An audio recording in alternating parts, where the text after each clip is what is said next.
Hello दोस्तों, कैसे हैं आप सब। उम्मीद है आप सब अच्छे होंगे और अच्छे रहने भी चाहिए। तो चलिए शुरू करते हैं आज के अपने topic census of India, Bharat की जनगणना।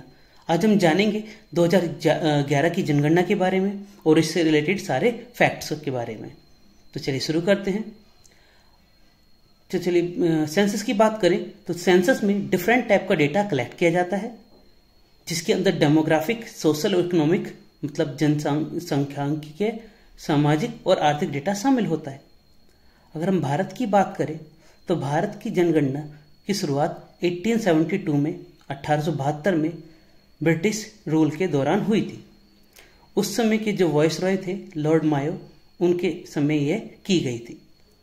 परंतु 1881 से, जैसे कि लिखा भी है, फरवरी 17, 1881 से भारत में पहली बार सेंसस होता है। किस तरह का सेंसस?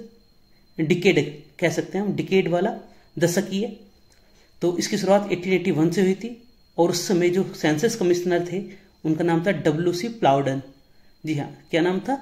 WC प्लाउडन उस समय के सेंसस कमिश्नर ऑफ इंडिया थे। क्या आप सब मुझे बता सकते हैं कि वर्तमान में हमारे सेंसस कमिश्नर ऑफ इंडिया कौन है? चलिए आगे चलते हैं। तो कुल मिला के हमने ये जाना है अभी कि भारत में पहली जो सेंसस हुई थी, कंप्लीट नहीं थी वो, पहली कंप्लीट सेंसस अगर सवाल आता है तो वो 1881 होगा। बट अगर फर्स्ट सेंसस पूछे तो 1872 होगा। और डिकेडल मतलब दशकीय पूछ ले तो भी 1881 होगा। उसके बाद से हर 10 साल बाद जनगणना होती रही है। एक इंपॉर्टेंट बात है कि हेनरी वॉल्टर को father of the Indian census कहा जाता है। किन्हें कहा जाता है? हेनरी वॉल्टर को फादर ऑफ इंडियन सेंसस। अगर हम बात करें दुनिया में पहला देश जिसने सेंसस किया वो था स्वीडन।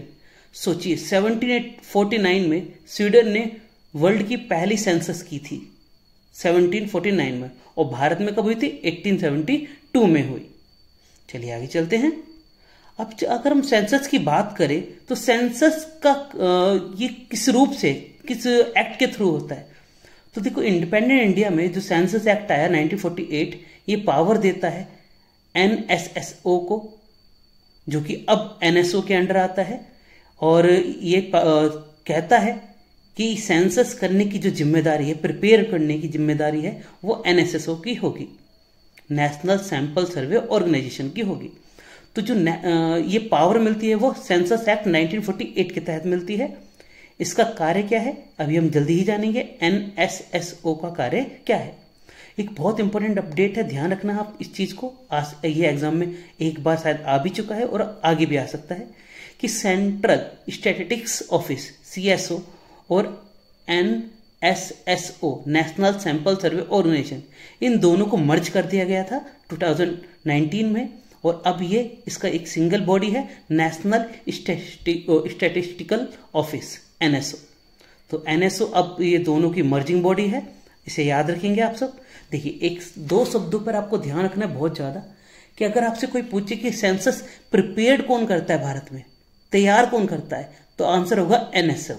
मतलब पहले जो NSSO था, जो अब NSO हो गया है, वो प्रिपेयर करता है। अगर पूछे कंडक्ट कौन करता है, तो कंडक्ट कराने का कार्य वो होता है office of the registrar general and census commission of India. तो रजिस्ट्रार जनरल ऑफ इंडिया और सेंसस कमीशन ऑफ इंडिया, जो कि दोनों ही मिनिस्ट्री ऑफ होम अफेयर्स के अंडर आते हैं, उनका कार्य होता है कि हर दशकीय जनगणना कराना। दशकीय मतलब डिसेनियल सेंसस कराना। तो याद रखेंगे कि प्रिपेयर करता है NSO और कंडक्ट करता है रजिस्ट्रार जनरल और सेंसस कमिश्नर। आगे चलते हैं। मोटो देखिए, काफी बार एग्जाम में आ चुका है कि 2011 का सेंसस जनगणना हुई थी, उसका मोटो क्या था, आदर्श वाक्य क्या था?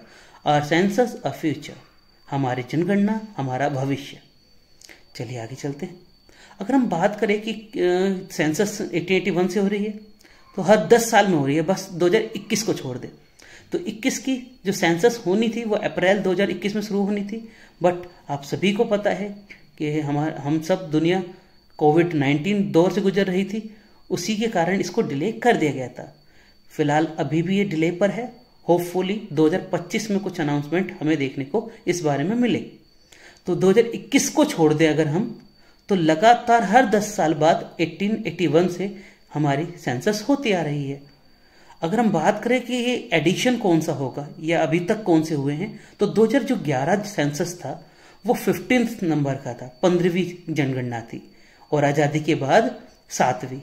तो अगर आपसे पूछे कि 2021 वाली जो जनगणना होगी, सेंसस होगा, वो कौन से नंबर का होगा, तो आप बताएंगे वो होगा 16वें नंबर का, 16th नंबर का नेशनल सेंसस होगा, जो अब 21 वाला होगा आगे।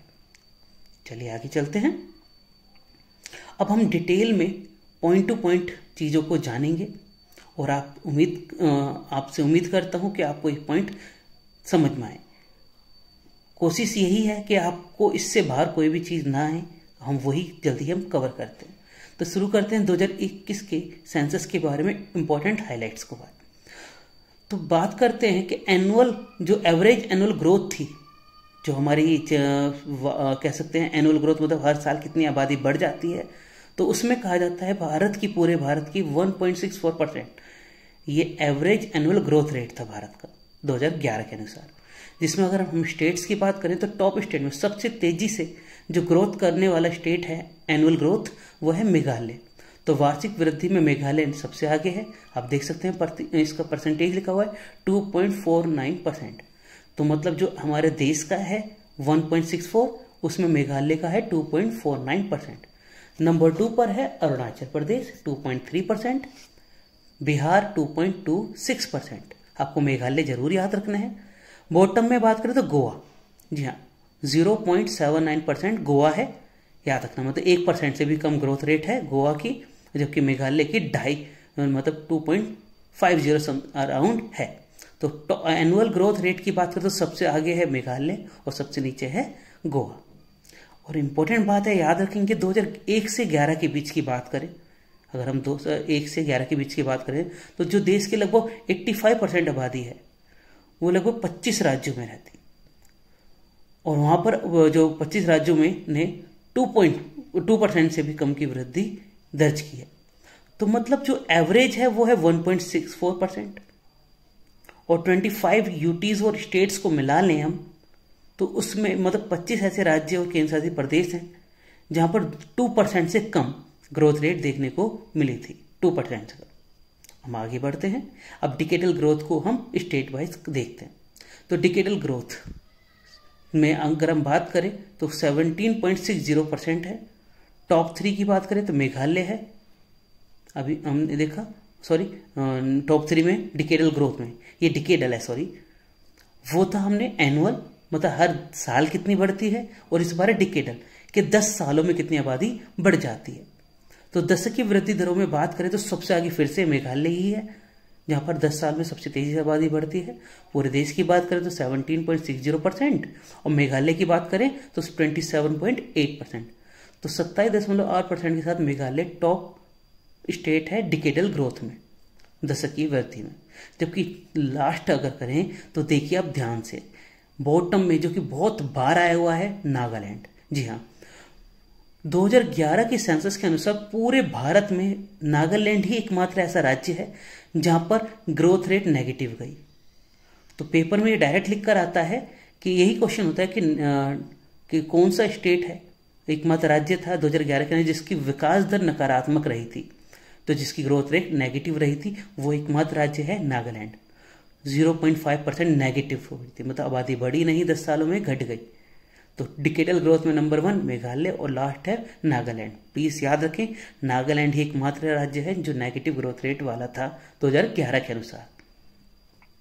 अगर हम बात करें आगे, तो 2001 से 11 के बीच में जो कि पहला डिकेड था 21st सेंचुरी का, उसमें अगर हम देखें तो कम जनसंख्या बढ़ी थी। मतलब क्या करें, देखो ध्यान से, कि यहां पर ये बोल रहे हैं कि 2001 और 11 के जो वो था डिकेड था, उसमें पिछले वाले डिकेड के मुकाबले, मतलब जो 1991 से 2001 गया था, 1991 से 2001, उसमें जनसंख्या कम बढ़ी। 2001 में उससे जनसंख्या कम बढ़ी है, पिछले डिकेड से अगले डिकेड में जनसंख्या कम बढ़ी। अगर हम 1921 को छोड़ दें तो आगे चलते हैं। अगर हम बात करें कि डिस्ट्रिक्ट की बात करें, अभी तक हमने स्टेट देखा, स्टेट में हमने देखा मेघालय सबसे आगे था डिकेटल ग्रोथ में, और सबसे पीछे था नागालैंड, नेगेटिव रेट था उसका। अब हम डिकेट की में ही बात करें डिस्ट्रिक्ट की, कि सबसे ज़्यादा डिकेटल ग्रोथ किस डिस्ट्रिक्ट की मिली, तो सबसे ज़्यादा मिली कुरुंग कुमे नाम की डिस्ट्रिक्ट की, और सबसे ज़्यादा जो लोएस्ट रही, सबसे कम जो रही विकास दर, वो थी लोंगलेंग। क्या आप सब मुझे बता सकते हैं कि ये दोनों डिस्ट्रिक्ट किस राज्य में है? जल्दी बताइए। अब हम बात करेंगे फर्टिलिटी रेट की, प्रजनन दर की। तो फर्टिलिटी रेट की बात करें तो 2013 में ये रिपोर्ट बाहर आई 2.3%। ये एवरेज है पूरे भारत की फर्टिलिटी रेट की 2.3%, जिसमें सबसे ज़्यादा फर्टिलिटी रेट आपको प्रजनन दर देखने को मिलता है वो है बिहार 3.4%, और उसके बाद यूपी 3.17, फिर मेघालय 3.1%। जबकि बॉटम की बात करें, देखिए आप कोशिश करिए कि आपको टॉप और बॉटम स्टेट तो कम से कम याद होने ही चाहिए। तो बॉटम में सिक्किम सबसे, मतलब प्रजनन दर फर्टिलिटी में सबसे पीछे है सिक्किम, और टॉप पर है बिहार। अगला चलते हैं पॉपुलेशन, जनसंख्या की। ये आप सभी जानते हैं कि भारत में सबसे ज़्यादा आबादी वाला राज्य, हाईली पॉपुलेटेड स्टेट है उत्तर प्रदेश, जो कि आप देख सकते हैं लगभग 20 करोड़ के ही आसपास आबादी थी। उसके बाद महाराष्ट्र था, फिर बिहार, फिर वेस्ट बंगाल, फिर आंध्र प्रदेश। देखिए आपको याद ये सभी 5 स्टेट याद रखने हैं यहाँ पर, क्योंकि ये पेपर में 3rd नंबर, 2 नंबर पे कौन, 3 पे कौन, 4 नंबर, ये सभी आ चुके हैं एग्जाम में। जबकि लीस्ट पॉपुलेटेड की बात करें तो चंडीगढ़ सबसे ज़्यादा कम आबादी वाली है। तो उसके बाद अंडमान निकोबार, दादर नगर हवेली, दमन एंड दीव। तो सबसे हाईली पॉपुलेटेड में तो यूपी और ये ओवरऑल है, और सबसे लास्ट में चंडीगढ़। अगर हम परसेंटेज की बात करें कि परसेंटेज इंक्रीज इन पॉपुलेशन, जनसंख्या में जो प्रतिशत की वृद्धि है वो कैसे रही, तो 2001 के मुकाबले उत्तर प्रदेश की आबादी बढ़ी 20.23%, महाराष्ट्र की आबादी बढ़ी 15.99%, और बिहार की बढ़ी 25.42%, और वेस्ट बंगाल 13.84%। तो सबसे ज़्यादा जो परसेंटेज इंक्रीज हुई वो ही बिहार में 25.47। ये थोड़ा ऊपर नीचे हो गया है, तो बिहार आगे है सबसे ज़्यादा जनसंख्या प्रतिशत वृद्धि में, परसेंटेज में अगर हम देखें तो। अब हाईली पॉपुलेटेड जो पॉपुलेशन डेंसिटी है वो देख लेते हैं। तो सबसे ज़्यादा डेंसिटी की बात करें, मतलब सबसे ज़्यादा भीड़ भाड़ कहाँ पर है, तो सबसे ज़्यादा भीड़ भाड़ है दिल्ली में, दिल्ली में यूटीज के अंदर। यूटीज में दिल्ली टॉप पर है। यहाँ पर आपको पर पर्सन याद रखना पड़ेगा, तो 11,320 जनसंख्या घनत्व है दिल्ली का। फिर चंडीगढ़ है और पुडुचेरी। देखिए हाल ही में पेपरों में ये देखने को मिला है कि आपको ऑप्शन में भी ये टॉप 3 ही डाल देंगे, और एक आगे पीछे कर देंगे या एक नया नाम ऐड कर देंगे और पूछेंगे ऑप्शन में कि कौन सा ऑप्शन सही है। मतलब मीन्स मैं ये कहना चाहता हूँ कि ऑप्शन ए देंगे दिल्ली, चंडीगढ़, और उसके बाद आपको वेस्ट बंगाल डाल देंगे उसके साथ में, या दिल्ली, चंडीगढ़, जम्मू कश्मीर लिख देंगे उसके साथ, और तीसरा ऑप्शन में लिख देंगे दिल्ली, चंडीगढ़, पुडुचेरी, जो कि सही होगा। या फिर आपको लिख देंगे लक्षद्वीप, चंडीगढ़ और कोई नई, तो ये लद्दाख। तो ये सब लिखकर मतलब कंफ्यूज सा कर देते हैं। तो फिर भी आपको ये याद रखना पड़ेगा कि दिल्ली ना सबसे ज़्यादा, फिर चंडीगढ़, फिर पुडुचेरी। ये ओवरऑल है, याद रखना है आपको, यूटीज और स्टेट दोनों मिलाकर। लेकिन यहाँ पर ये सिर्फ यूटीज का है। हाईली डेंस स्टेट्स की बात करें तो सबसे ज़्यादा जनसंख्या डेंसिटी अगर स्टेट की पूछी जाए तो वह है बिहार, और यूटीज की पूछी जाए तो दिल्ली। तो बिहार की आबादी सबसे ज़्यादा है, डेंसिटी सबसे ज़्यादा है, घनत्व, जो कि आपके सामने 1106। तो देखिए कंपेयर की बात कर लो आप एक बार, कि अगर अरुणाचल प्रदेश में 17 लोग रहते हैं पर स्क्वायर किलोमीटर में, तो दिल्ली में पर स्क्वायर किलोमीटर में लगभग 11,000 लोग रहते हैं, बिहार में 1,000 प्लस लोग रहते हैं, और अरुणाचल प्रदेश में सिर्फ 17। तो ये डेंसिटी है। तो दिल्ली टॉप पर है यूटीज में, बिहार स्टेट्स में टॉप पर है, फिर वेस्ट बंगाल, फिर केरला, फिर Uttar Pradesh. Slightly dense states की बात करें तो सबसे कम में है, या बॉटम स्टेट कह सकते हैं यहाँ पर डेंसिटी में, तो अरुणाचल प्रदेश सबसे कम डेंसिटी वाला स्टेट है, 17 पर स्क्वायर किलोमीटर, पर्सन पर स्क्वायर किलोमीटर। जबकि नंबर 2 पर मिजोरम है 52 पर्सन पर स्क्वायर किलोमीटर।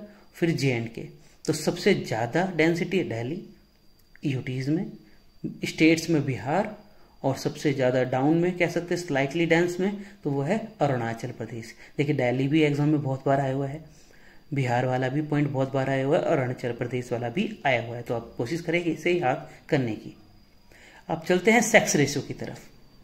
जी हाँ, सेक्स रेशियो की बात करें तो ये उम्मीद है सभी को पता होगा। तो सबसे ज़्यादा हाईएस्ट जो सेक्स रेशियो था, लिंगानुपात था, वो था केरला का। तो केरला में 1084 ये वहाँ का सेक्स रेशियो है, और जबकि सबसे कम डोमिनेंट दीव का है, ये ओवरऑल है। तो केरला, फिर पुडुचेरी, फिर तमिलनाडु। देखो यूटीज में याद रखना है आपको, पेपर में अभी हाल ही में ये पेपर में कई बार आया हुआ है कि पुडुचेरी, यही पूछा गया था यूटीज में हाईएस्ट सेक्स रेशियो कहाँ का है, तो वो है पुडुचेरी, और स्टेट्स में केरला, ओवरऑल केरला। और सबसे लोएस्ट सेक्स रेशियो है दमन दीव का, और दादरा नागर हवेली, फिर चंडीगढ़, फिर दिल्ली का, फिर अंडमान निकोबार आइलैंड्स का। चलिए एक सवाल का जवाब दीजिए। अभी हाल ही में अंडमान और निकोबार आइलैंड की कैपिटल पोर्ट ब्लेयर का नाम बदला गया है। तो क्या आप सब मुझे बता सकते हैं कि पोर्ट ब्लेयर का नया नाम क्या है? चलिए आगे बढ़ते हैं, लिटरेसी रेट की बात कर लेते हैं। तो साक्षरता दर की बात करें, लिटरेसी रेट की बात करें, तो ओवरऑल जो लिटरेसी थी भारत में, आपको पॉइंट के बाद की भी संख्या पर ध्यान देना होगा। तो लिटरेसी के ओवरऑल की बात करें तो 74.04% ये ओवरऑल लिटरेसी रेट था, साक्षरता दर, मतलब इतने लोग कम से कम पढ़े लिखे थे। 82.14% थे मेल, 65.46% थी फीमेल्स, और डिफरेंस भी पेपर में आ चुका है। तो 16.68% डिफरेंस है लिटरेसी रेट में पुरुष और महिला के बीच। अब हम बात करें इसको थोड़ा और डिटेल में जानने की, क्योंकि पेपर में बहुत ज़्यादा बार यही देखने को मिलता है। तो स्टेट में जाएं अगर टॉप पर, तो केरला सबसे ज़्यादा आगे है, जैसे कि आपको पता भी है। तो केरला में सबसे ज़्यादा लिटरेसी रेट है 93.9%, फिर मिजोरम है 91.6%, फिर त्रिपुरा 87.8%। अगर हम मेल की बात करें, पहले बॉटम देख लेते हैं। तो टॉप ओवरऑल है केरला, और बॉटम में है बिहार, सबसे नीचे है बिहार, जहाँ की 63.80% आबादी ही पढ़ी लिखी है। नंबर 2 अरुणाचल प्रदेश, फिर राजस्थान। अगर हम मेल की बात करें टॉप पर, तो केरला है मेल में टॉप पर, 96% लोग पढ़े लिखे हैं पुरुष, और उसके बाद मिजोरम। अगर हम बॉटम की बात करें तो सबसे कम पुरुष लोग पढ़े लिखे हैं बिहार के, फिर अरुणाचल प्रदेश, फिर आंध्र प्रदेश। अब हम फीमेल की बात करें टॉप स्टेट्स में, तो फिर से केरला। तो ओवरऑल पूछे तो भी केरल, मेल पूछे तो भी केरल, और फीमेल पूछेगा तो भी केरल है टॉप में। अगर हम बॉटम में बात करें तो ओवरऑल में बिहार बॉटम पर है, मेल में बिहार बॉटम पर है, लेकिन फीमेल में राजस्थान। जी हाँ, राजस्थान की महिलाएं सबसे कम पढ़ी लिखी थी 2011 की सेंसस के अनुसार। तो टॉप पर केरला, फीमेल में, मेल में और ओवरऑल में। जबकि बॉटम पर देखें तो ओवरऑल में बिहार, मेल में बिहार और फीमेल में राजस्थान। आगे बात करते हैं ध्यान से। Highest literacy rate according to the religion, सबसे पढ़ा लिखा धर्म कौन सा भारत में 2011 के अनुसार? तो जैन धर्म, जैनिज्म, 94% लोग जैनिज्म के पढ़े लिखे हैं। देखो आपको आबादी पर भी देखना होगा थोड़ा सा, लेकिन हमने यहाँ पर डायरेक्ट हाईएस्ट की बात की है। क्रिश्चियन, ईसाई धर्म के लोग 80% पढ़े लिखे, फिर बुद्धिस्ट लोग 74%। अगर हम शहर और गांव की बात करें तो रूरल एरिया, जो ग्रामीण क्षेत्र होते हैं, वहाँ की आबादी 68.9% पढ़ी लिखी थी। जबकि अर्बन में, शहरी क्षेत्रों में बात करें, अर्बन सेक्टर में तो 85% लोग। तो अगर देखो हमने ओवरऑल देख लिया, मेल देख लिया, फीमेल देख लिया, फिर रिलीजन के अकॉर्डिंग, धर्म के अकॉर्डिंग देखा, और हमने अब क्षेत्र एरिया के हिसाब से भी देखा है। अब थोड़ा हम और देखते हैं ध्यान से। लिटरेसी रेट की बात करें, लिटरेसी रेट की बात करें तो 2001 में 64.8% लोग पढ़े लिखे थे, जो कि 2011 में बढ़कर 74.04% हो गए। तो मतलब आप देख सकते हैं लगभग 10% या फिर एग्जैक्ट 9.2% इंक्रीज हुई है। क्या लिटरेसी रेट 2001 से 11 के बीच, 2001 से 2011 के बीच। और अभी हम देखेंगे आगे कि 2021 में की जो जनगणना होगी उसके हिसाब से कितना बैठेगा। आगे चलते हैं, गैप की बात करें तो 2001 की जनगणना की और 2011 की जनगणना में 21.59% का डिफरेंस है 2001 और 2011 की किसमें फीमेल लिटरेसी रेट और मेल दोनों में ओवरऑल। मतलब अगर हम सबसे टॉप डिस्ट्रिक्ट की बात करें, जिलों की बात करें, तो सरचिप और आइजोल सबसे ज्यादा पढ़े लिखे वाले डिस्ट्रिक्ट हैं और बॉटम में है अलीराजपुर और बीजापुर। चलते हैं आगे, आपको ध्यान रखना है, ये भी पेपर में सवाल आ रखा है जो नोट में है कि highest difference between male and female literacy है राजस्थान में। अभी हमने देखा भी था कि बॉटम में फीमेल में राजस्थान ही सबसे आगे है। अब हम डिस्ट्रिक्ट के फैक्ट की बात करें, जैसे कि देखो ऊपर भी पढ़ रखा है हमने, पर यहाँ पर कुछ और एक्स्ट्रा पॉइंट है जो आपको याद रखने हैं ताकि हमारे पेपर में कोई भी पॉइंट ना छूटे। तो शुरू करते हैं। ठाणे की बात करें, महाराष्ट्र का जो जिला है ठाणे, वो सबसे ज़्यादा पॉपुलेटेड वाला, मतलब सबसे आबादी वाला जिला है। तो most populated district in India पूछे तो ठाणे है, जबकि स्टेट पूछे तो यूपी है। दिबांग वैली लिस्ट पॉपुलेटेड है, मतलब क्या है, सबसे ज़्यादा जो आबादी वाली मोस्ट पॉपुलेटेड जो डिस्ट्रिक्ट है वो है ठाणे महाराष्ट्र का, और सबसे कम आबादी लिस्ट पॉपुलेटेड है दिबांग वैली अरुणाचल प्रदेश का। क्या आप सब मुझे बता सकते हैं दिबांग वैली का निर्माण किस रिवर के थ्रू हुआ है, किस नदी से बनी है ये वैली घाटी? आगे चलते हैं। हाईएस्ट पॉपुलेशन ग्रोथ रेट की बात करें तो कुरुंग कुमे जो कि अरुणाचल प्रदेश में है, जी हाँ ये अरुणाचल प्रदेश में है, और यहाँ पर हाईएस्ट पॉपुलेशन ग्रोथ रेट देखने को मिली हमें कितनी, लगभग 111%। लॉन्गलैंड डिस्ट्रिक्ट की बात करें तो यहाँ पर नेगेटिव थी, जैसे वो पूरा स्टेट ही नागालैंड नेगेटिव ग्रोथ रेट पे था। वहाँ का जो डिस्ट्रिक्ट है लॉन्गलैंड, यहाँ पर -58.39% नेगेटिव ग्रोथ रेट देखने को मिली थी। अगर हम बात करें, देखो ये बहुत इंपॉर्टेंट है, मही डिस्ट्रिक्ट ऑफ पुडुचेरी, ये हाईएस्ट सेक्स रेशो वाला क्या है डिस्ट्रिक्ट है। तो हाईएस्ट सेक्स रेशो बिहार में, लेकिन हाईएस्ट डिस्ट्रिक्ट में पूछ ले स्टेट की जगह तो वो मही है, मही पुडुचेरी में। यहाँ पर 1000 मेल्स पर फीमेल्स की संख्या थी 1176। अगर हम लोएस्ट कर दें इसकी जगह, हाईएस्ट की जगह, तो दमन जो डिस्ट्रिक्ट है दमन, वहाँ पर सबसे ज़्यादा आपको लोएस्ट सेक्स रेशियो को देखने को मिलेगा, 1000 मेल्स पर 533 फीमेल्स। सरचिप जो कि मिजोरम में है, ये हाई लिटरेसी वाला है, हमने ऊपर भी पढ़ा है। अलीराजपुर सबसे लीस्ट लिटरेसी वाला है, सबसे कम पढ़ा लिखा जिला है एमपी में। और नॉर्थ ईस्ट दिल्ली की बात करें, नॉर्थ ईस्ट दिल्ली की बात करें तो हाई है डेंसिटी यहीं पर आपको देखने को मिलेगी 37,346 पर स्क्वायर किलोमीटर। तो मतलब लगभग 37,000 लोग रहते हैं पर स्क्वायर किलोमीटर में नॉर्थ ईस्ट दिल्ली में। आगे चलते हैं। दिबांग वैली लीस्ट डेंसिटी, सिर्फ एक व्यक्ति पर स्क्वायर किलोमीटर में दिबांग वैली, जो कि हमने ऊपर भी पढ़ा है, लीस्ट पॉपुलेटेड भी है और लीस्ट डेंसिटी भी है, तो एक ही लगभग समझने वाली बात है। अब हम सिटीज़ की बात कर लेते हैं, अभी हमने डिस्ट्रिक्ट पढ़े थे, अब हम सिटीज़ की बात कर लेते हैं। तो मुंबई जो सिटी है, मुंबई सिटी है महाराष्ट्र की, वो मोस्ट पॉपुलेटेड सिटी है। देखो वो हमने, देखो स्टेट यूपी, डिस्ट्रिक्ट में हमने अभी देखा था कौन, ठाणे, और सिटी में देखें तो मुंबई। कपूरथला जो कि पंजाब में, वो सबसे लीस्ट पॉपुलेटेड है, सबसे कम आबादी वाला जिला है, सॉरी शहर है। कोझिकोडे ऑफ केरला, ये हाईएस्ट सेक्स रेशो वाला है, यहाँ पर फीमेल्स की संख्या मेल से काफ़ी ज़्यादा है, देख सकते हैं आप। और अगला है आपके देख सकते हैं भिवंडी, भिवंडी जो कि महाराष्ट्र में है, यहाँ पर लोएस्ट सेक्स रेशियो देखने को मिलेगा।